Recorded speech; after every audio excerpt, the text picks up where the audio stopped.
What's up, YouTube? This is Too Raw for Sports. All right, so I want to go ahead and continue this top 10 NBA most ready players, or maybe I should say, list of the most NBA ready players of all time. Just my opinion. Don't have to agree with me. So at number 10, just do a brief recap. At number 10, I had the Big E, Elvin Hayes. At number 9, Wes Unseld. At number 8, Tim Duncan, the big fundamental. At number 7, Larry Joe Bird. At number 6, Irvin Magic Johnson. And at number 5, I have Bill Russell. Now, one thing that you're going to notice about this list is size is very important, especially in the past. And size just matters. It matters because you can't teach size. And when it comes to dominance, when you are a big player or you have certain physical advantages, it's hard to stop that. You know, and at the end of the day, that's why some of your most dominant players are players who have been centers and power forwards or big guards or big forwards. I mean, it is what it is. But Bill Russell, I think some people might argue about him being on this list because they'll say, well, Bill Russell isn't the most skilled guy. You know, he couldn't shoot free throws very well, or he didn't have a jumper and all this type shit. But they're making arguments about today's game and trying to make Bill Russell, they're trying to make arguments about what's relevant in today's game and count it against Bill Russell back in those days when that shit didn't matter, when there wasn't a three-point line, you know, when the game was dominated by bigs, you know, and it was just a different style. And even the things that Bill Russell didn't do well, there were other players on the team that more than compensated for that, whether it's Bob Cousy or Bill Sharman or Tom Heinsohn or John Havlicek. But anyway, Bill Russell, 11-time NBA champion, 12 NBA final appearances in 13 seasons, the greatest winner in pro basketball history, the greatest winner in North American sports. I mean, phenomenal. It's amazing that he didn't get the love that he should have gotten while he was still here. And while it's been amazing over the past 6 weeks since he passed away, the love that's come out now, with the exception of a few idiots. Other than that, you know, yeah, it's great. It's great the league decided to retire his number. But at the end of the day, I mean, league-wide, but at the end of the day, it would have been nice if this love had came while he was still alive.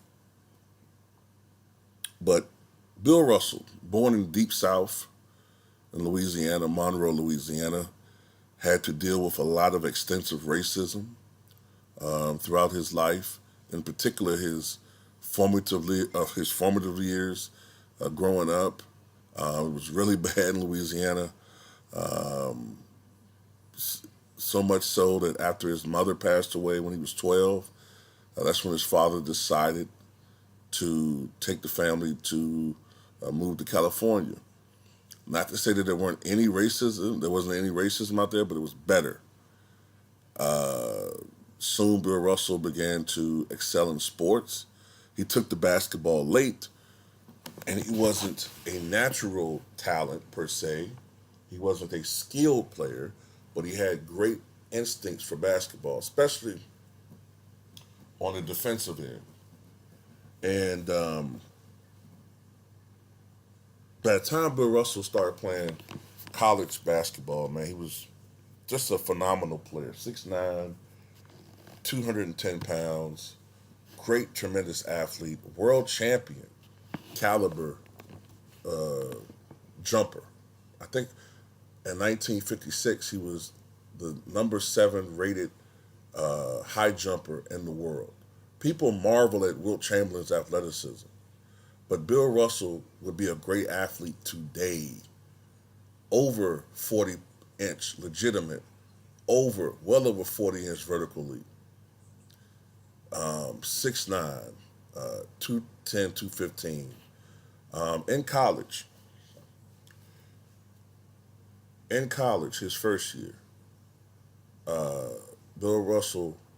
Well, I'm trying to remember. I think, if my memory serves me correctly, Bill Russell went to another college his freshman year, and then transferred his sophomore year to San Francisco, if I'm not mistaken. But anyway, 1955 for San Francisco, Bill Russell averaged 19.9 points and 19.2 rebounds. All right, he shot 48.5% from the floor and 55.2% from the foul line. And Bill Russell that year led the NCAA tournament in scoring with 118 points. Led the tournament in scoring. The next 2 years, 1956 and 1957, Bill Russell led San Francisco to two NCAA championships, back to back. The first year, 1956, averaging 21.4 points and 20.5 rebounds, 54.1% shooting, 59% from the foul line. His next year, his senior year, I believe it was, he averaged 20.6 points to go along with 21 rebounds per game, 51.3% shooting, but from the foul line, he struggled that year, 49.5% shooting. But during that time, in 79 games for San Francisco, the team went 71-8, and he averaged 20.7 points and 20.3 rebounds for San Francisco. As a matter of fact, he is one of just 5 players in NCAA basketball history to average 20 points and 20 rebounds for their collegiate career, and he has the 2 highest rebound totals in Final Four history. To go over some of his collegiate achievements, as I mentioned, 2-time NCAA champion, NCAA tournament most outstanding player in 1955, the year that he led the tournament in scoring, UPI College Player of the Year 1956, 2-time Helms Player of the Year 1956, 55 and 56, 2-time Consensus First Team All-American 1955-56, WCC Player of the Year 1956, 3-time First Team All WCC 1954 and 56. His number 6 retired by the San Francisco Dons, and just was a tremendous winner. That year, he also won an Olympic gold medal. And while the only stats that were kept back then were points, he led the Olympic team in scoring with 14.1 points per game. The Olympics were held in Melbourne that year. And people marvel at the Dream Team averaging a victory margin of 44.8 points per game. But that was not the record for the highest margin of victory for an Olympic team. That margin is held by the 1956 Olympic team, led by Bill Russell. They won by an average of a staggering 53.6 points per game. That's a fact that I didn't learn until 10 years ago. Also, during the Olympics, Russell competed at the high jump. Trying to look at some of the things he achieved. He became the first person to high jump 7 feet,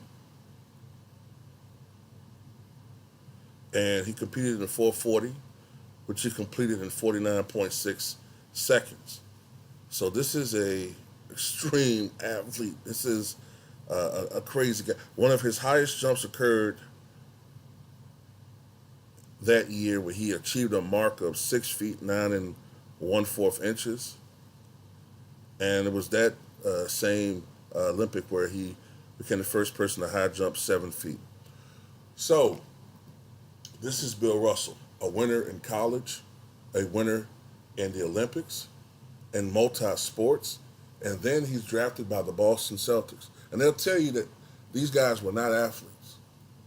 But anyway, he goes to a Boston Celtic team, and he totally changes the dynamics of that team.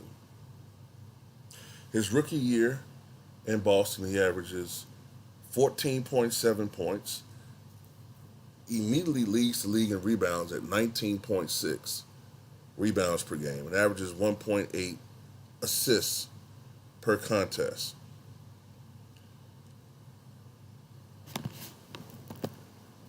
Much due to the fact that Bill Russell was on his team. Also, they drafted Tom Heinsohn, who wound up being Rookie of the Year, probably because of the fact that Bill Russell missed a lot of games that year. But Bill Russell and the Boston Celtics went on to win the championship his first year in the NBA, his first year.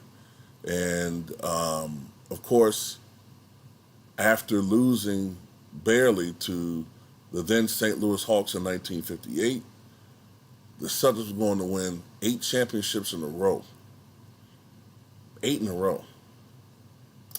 So, to me, Bill Russell is one of the most NBA-ready players in the history of the league. And he totally changed also what scouts look for in big men. Before Bill Russell arrived, the primary thing people looked at with big men was how great a scorer they were. They looked at how much you could score. If you were a center or a power forward, they looked to see if you were a guy that could probably put up 24 points a game, maybe 25. They looked at your scoring first.